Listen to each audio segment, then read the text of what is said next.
ஒரு கெட்டப்புனால தான் உங்களை பெருசாக விமர்சனம் பண்ணுறாங்க. இந்த படம் அந்த படத்தை அந்த டீம் ஒரு கொச்சையாக பேசுகிறாங்க, எங்கள் தலைவரை கிண்டல் பண்ணுற மாதிரி பேசுகிறாங்கன்னு சொல்லிட்டு ஒரு விஷயம் இருக்குது.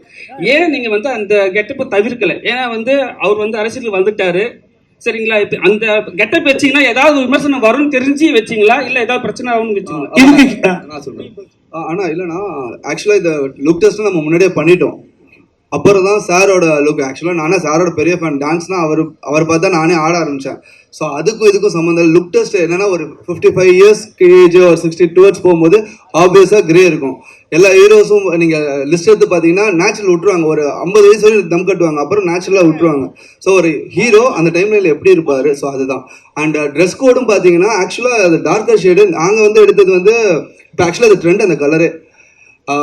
வேற மாநிலத்தில் ஒரு லீடர் அந்த ட்ரெஸ் தான் போட்டிருக்காரு, அது உங்களுக்கு தெரியும்னு நினைக்கிறேன். ஸோ அதுதான் நம்ம எடுத்தோம். சத்தியமாக சொல்கிறோம், அவர் டிஃபைம் பண்ண, நான் திருப்பி சொல்கிறேன், அவர் சிங்கம், யாராலையும் டிஃபைம் பண்ண முடியாது.